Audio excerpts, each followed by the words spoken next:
And Alan Stevens used to, remember Alan Stevens? Sure. Yeah, he used to take me from the Westwood Comedy Store to Sunset, and he was always coked out. So he would do lines of coke and then take his Renegade black Jeep down Sunset, and then he'd drop me off, and I'd be there. My mom would come out of the store into her black Jag, and Argus would be chasing her. Wow. Yeah, and she would, get off of me, Argus. Leave me alone. I want to go home by myself. Leave me.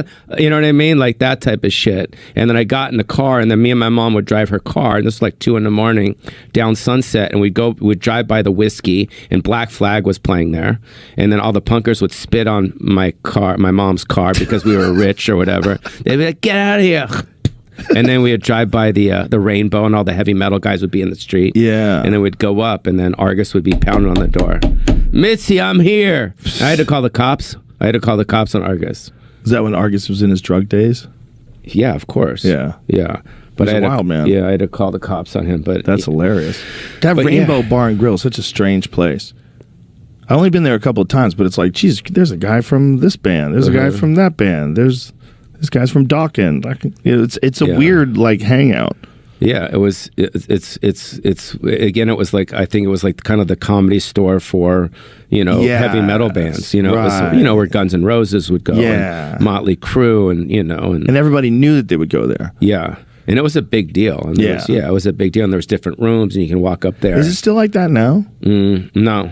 I mean, it's there, but I mean, I haven't been there in a couple of years. The other place that's like that it's not like that, but a cool like hang is Dan Tana's. Oh yeah, yeah, that's the best food. That place has been around forever. Like great when you're in that, it's like you're in a time capsule to a great restaurant from like the early 80s. Yeah. The best really is good. the best is the chicken parmesan, and then everything's great there. Yeah. Their steaks are fantastic. Yeah. We got to go next time. Linguine with clams is amazing. It's a really good restaurant, and it's a fun hang too. There's always a bunch of drunks at the bar. It's like a lot of people go there just to hang out.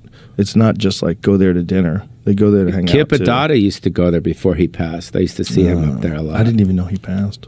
When did he pass? I don't know. It was a couple years back. But yeah, Westwood. So Westwood was a great place. What year did she open that place? Argus knows the exact dates, but I think it was the late 70s, something like that. The late 70s. And what year did Kinnison get there? 84. So you were there when he got which is so crazy that 2 years later he's doing his HBO special. Yeah. He was, I mean, dude, this fucking guy, I mean, when he, his whole thing was the Letterman spot, the Rodney Dangerfield spot, and like he did those 6 minutes on Rodney or whatever it was, sold out 3,000 seats. And then he did, and then he did the next Rodney Young Comedian special, sold out, 8,000, and I got to open for him, which was sick. That's amazing, dude. We did his second HBO special was at the Wiltern, and Ice-T was there, and this is when Sam was really fucked up. So if you look at the special, you're like, fuck, this guy's all coked out, and he's like not doing well. And this is when he came out with the chains with this girl Malika and Sabrina. He's like, oh, and he's playing the music, and Ice-T was in the audience. Yeah, and that's it was right. like, and he was like, Sam was doing some racist shit. Yeah, and it was he was wild. Well, Sam had did you ever read his brother Bill, his book? Yeah. Brother Sam. Yeah. The book's called Brother Sam. Yeah.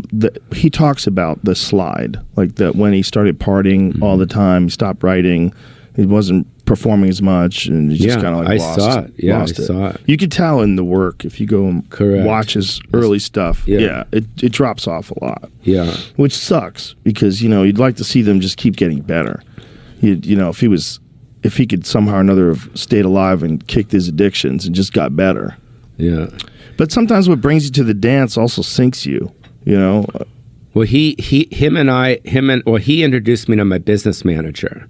So I have the same business manager that I've had for 25 years. His name is Lester.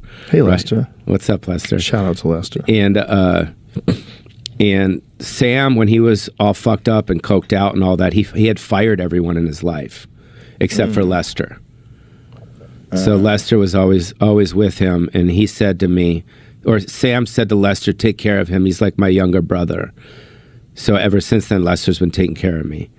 Wow, And, that's yeah, nice. Yeah, so Sam, you know, to me, Sam was like Elvis, kind of. He was fucked up, but he had the biggest heart in the world. So he would come to my mom's house. He would always bring presents. Oh, You know, he's always bring presents. And that's cool. yeah, he was, you know. Seeing the look on your face when you were in our bar, and seeing the picture of your mom, and the neon sign, that was very cool. It was very cool to be with you, like right next to you the moment you saw it.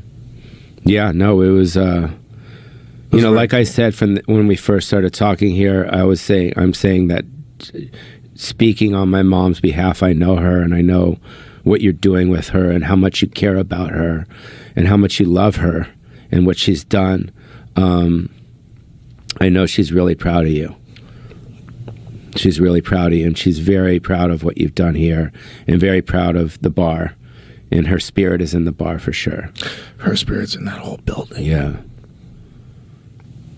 You know, I mean, we're all disciples. Yeah. We're all disciples of your mom. Yeah. I took care of her, you know, that last 15 years. Every time I'd see you, I always wanted at the store. You know, I never wanted to bother you. I was always like, I wanted to always bring you to my mom, you know. And but I think maybe we talked about it and you're like, yo, I'm good. I don't want to see her like that. At the end, right? Isn't that what you said to me once, I think? At the end, it was so bad. It was just like, it was just so heavy. Imagine me taking care of her for those years. I couldn't imagine. I mean, imagine me going in to see her and she's in the chair. Yeah. You know, and she's, you know, and I always made it a point to drive her. I always made it a point, you know, me and my mom's caregiver and Scott, we'd always like put her in the car and drive her. And we'd always take her for drives until her back started hurting. And she'd be like, get me home, you know, but I'd always drive her by the Laugh Factory. It's hilarious. What the fuck is he working there for? The fuck? You know what I mean? And then we'd drive by the store. And then she'd be like, "What? Why is that marquee like that? Call Tommy." You know what I mean? Type shit. I mean, Tommy, whatever he did, but he took care of her, dude. Yeah. He did shit that a normal employee would not do. Yeah, for sure. Not do. He would carry her up the stairs. You know what I mean? And she wanted him to. You know, she wanted him to. And she felt comfortable with him. You know, whether good, bad, it's not us to say. That's how she felt. Yeah.